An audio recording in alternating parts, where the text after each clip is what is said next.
I want to say a very, very special thanks to each and every one of you. It's awfully kind. I want to say a special thanks to President Fenves and Chairman Goddard, all the trustees and the administration. I am honored to be here today. It's official. You may call me Dr. Tyler Perry. Yes, a doctorate without a student loan, I'll take it all day long. So thank you, Emory. I've always been awe-inspired by this university and the most incredible people that it has unleashed onto the world stage. Some of them I know and respect, and a few are here today. I won't start calling names because then my whole speech will be about the alumni rather than about this incredible graduating class of 2022. Congratulations.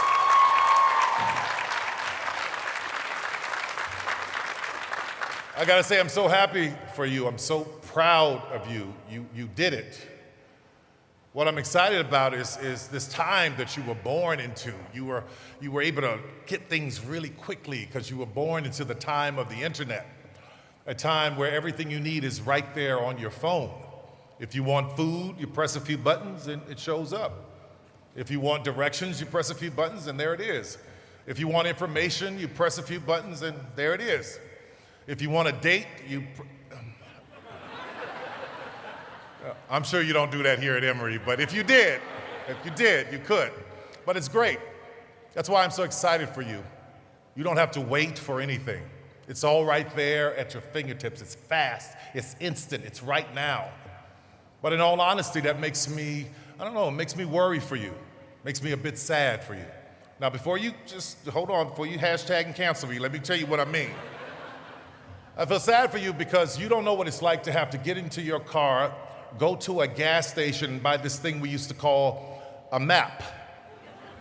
Yeah, and then go back to your car and try to read it, but it was too big, so you had to get out and put it on the hood of the car so you can figure out the way to get to your grandmother's house. You don't know anything about that. You don't know what it's like to want to watch a movie and have to get in your car and drive to a place that was called Blockbuster. And if you didn't rewind that tape, then they charged you for it. You don't know anything about that. You don't know what it's like to want to listen to some music and have to get into your car and go to a place called a record store and buy an album or a cassette tape. It was this little, never mind. Anyway, you don't know what it's like to put that brand new cassette tape in your car and then pull it out, realize it's jammed and all the tape comes out, and you spend the next hours with your finger trying to wind it back into that case. I know you're looking at me like I'm crazy, but I'm telling you, this is how it was. You don't know what it's like to want to look for a business and then have to go get the yellow pages and look through it. That's how we let our fingers do the walking back then. I know you're thinking, Tyler, how old are you? And you're also saying, man, that was awful. That must have been really, really, really awful. No, it wasn't. I mean, compared to what you have, it was pretty awful. It was pretty awful. But the greatest advantage of having those experiences is that if you wanted anything, it took effort, it took time. You know, I believe that this time that you have grown up in has given some of you, not all of you, but some of you, a false sense of reality. I know you're excited to get out into the world, but as your commencement speaker, I hope that I can help you prepare for what's beyond your college years. And the reality is, success to most does not come quickly. Most dreams do not appear in your life without hard work, struggle, and sacrifice. And I know a lot of you know that. Now, I know that may be hard for some of the others to understand, especially when you see people on the internet who can make so much money all of a sudden, getting millions of views, making crazy amount of money for shaving their knuckles. Now, don't get me wrong, there are people who have built some really impressive businesses online. I'm not knocking them, I'm congratulating them. But I'm saying to you, for some, it takes a while to build a dream. I'm gonna get some water here because I'm getting dry mouth. But stay with me, I'm going somewhere. And I know that it takes a while to build a dream because of my professors. Now, unfortunately, I didn't go to college, but yet I had many professors. These people weren't academias, but what they were professors, like my Aunt May. I remember being a very little boy. I would spend the summers with her in rural Louisiana. In her living room of this rundown house, there was an iron bed, and in that bed lay an old man. He was covered in a quilt that she had made. He was her father. His name was Papa Rod, and he was a freed slave. Early in the morning before the sun would come up, I was very little. My aunt would wake me up. She'd take me out to the fields with her, and she would dig a hole. And as she dug a hole, my job was to drop a seed in each one of those holes. Every day, I would go out there with her, and as we were there all through the summer, I was expecting something to be growing up the next day. And I go out there and I say, nothing yet. And she would say, baby, all we can do is plant. It's going to take God to give the increase. I never forgot those words. Growing up in New Orleans in a household that was marred by abuse, I couldn't wait to get older to get out of there. I remember being about 19 years old watching the Oprah show, and she said it was cathartic to write things down, and I had to go find a dictionary to see what that word meant because of the school system I was in. So I started writing what would become my first play called I Know I've Been Changed. Around that same time, I was looking for a job on ZipRecruiter, and never mind, it wasn't ZipRecruiter, it was this big black and white thing we call a newspaper. And I saw an ad for a car salesman at a dealership in a little town called Metairie, Louisiana. So I got up early that morning like my grandmother had taught me to. I was the first one there to get an application. And as I was filling it out, several other men came in and started filling out applications. None of them looked like me. I sat there and I watched the manager of the dealership come out and choose every man around me to interview until it was my turn. I was the last one still sitting there. Rather than him coming to interview me, I watched him walk over to a salesman who I'm sure had no ability to hire. He gave him my application. Then the manager went into his office, and the salesman came, he approached me. He was looking at me, he's looking at the application. He looks me right in my eyes and he said, you know, you didn't go to college, you didn't finish high school, you don't finish anything. You didn't even finish the application. You don't finish anything.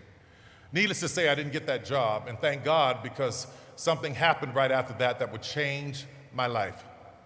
I had two friends that were in college, and they were living here in Atlanta, and they invited me up to spring break. But for black kids, it was called Freaknik. I'm telling you, that's what we called it. It was the ultimate spring break for black kids. Now, white kids would go to the beach. Black kids in the 90s went to Greenbrier Mall for spring break. I don't know why that is, but that's what we did.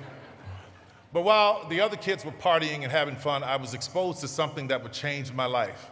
For the first time in my life, coming from the poverty of New Orleans, I saw black people doing well. Some of them were graduates from Emory.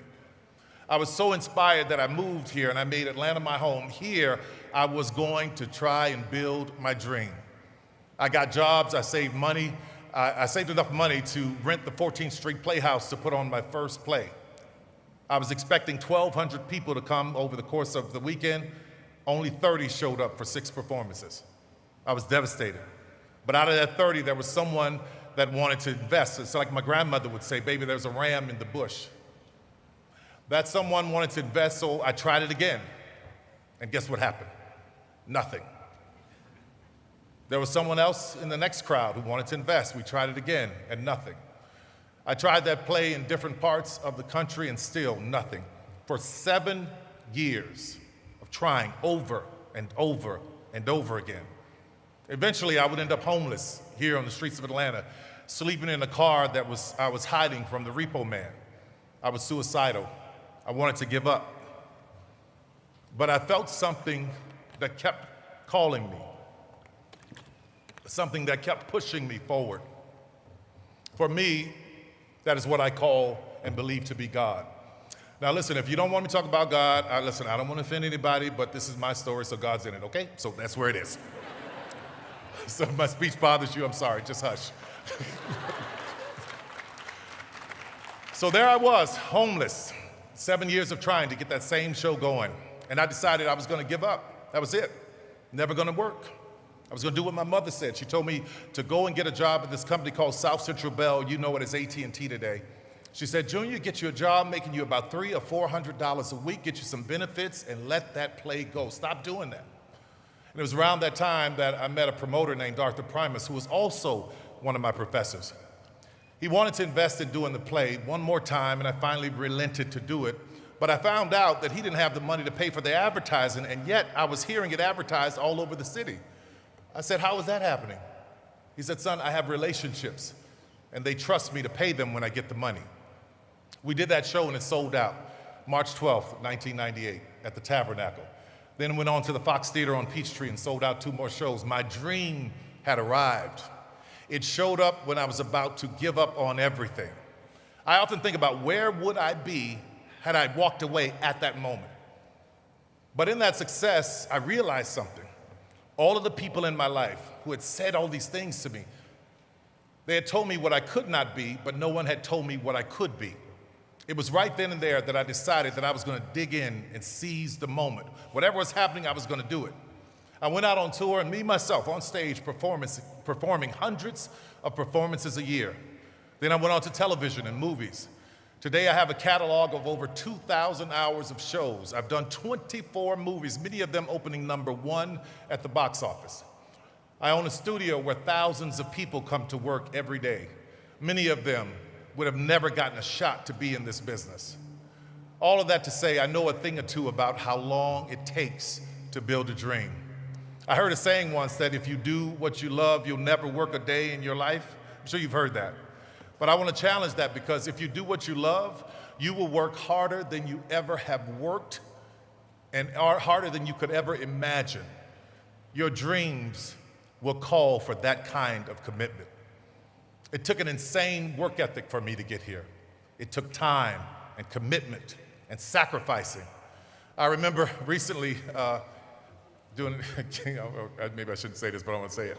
I remember recently giving a job interview to someone who was about your age, and I was telling her what the job requires, and it's 8 hours a day, and you have to commit to it. And she stopped me mid-sentence. She said, "I'm sorry, that won't work for me." I said, "Okay, why not?" She said, "I only want to work 4 hours a day." I said, "Where do they do that at?" I said, "Why? Why is that?" She said, "I have to have work-life balance." But there are 24 hours in a day and you only want to work 4? She said, "Yes." And she took out a razor and started to shave her knuckles. She's doing very well right now, so don't worry about her. I'm joking, but listen to me. Don't be afraid of hard work.